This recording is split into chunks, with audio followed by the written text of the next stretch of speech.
বার্তা আমাদের সামনে হাজির করেন।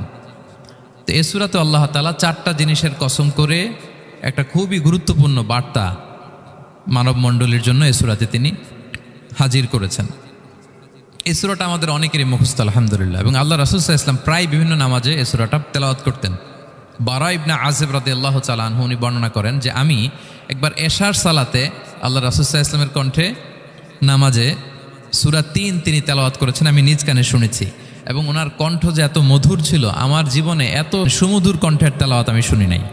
আল্লাহর হাবিব সাল্লাল্লাহু আলাইহি ওয়াসাল্লামের কোরআন তেলাওয়াতের যে কণ্ঠ এত সুমিষ্ট ছিল, এত চমৎকার ছিল, শুধু তেলাওয়াত শুনেই অনেকে শাহাদা পড়ে মুসলমান হয়েছে।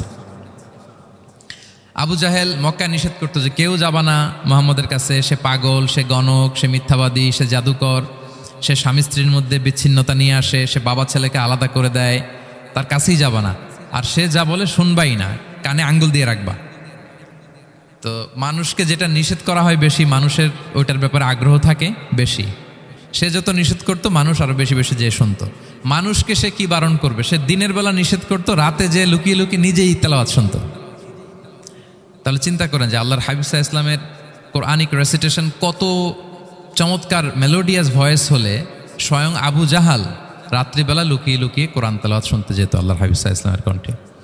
তো রাসূল সাল্লাল্লাহু আলাইহি ওয়াসাল্লাম সূরাতুত ৩টা এশার সালাতে তিনি তেলাওয়াত করেছেন, এই মর্মে হাদিসে পাওয়া যায়। এবং এই সূরাটা একটা ফলের নামে সূরা। ৩ একটা ফল, আরব বিশ্বে খুব বেশি হয় ৩ ফল। আমরা বাংলাদেশে ডুমুর বলি, ইংরেজিতে ফিগ বলে, ফিগ ট্রি।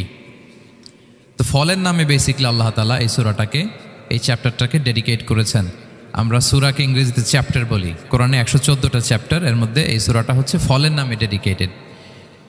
বিভিন্ন নামে খুব ইনক্লুসিভ হয়েতে আল্লাহ তাআলা কোরআনে সূরাগুলো দিয়েছেন। কোরআনে আপনি প্রাণীর নামে সূরা পাবেন, প্রাণী। মানুষের নামে সূরা পাবেন।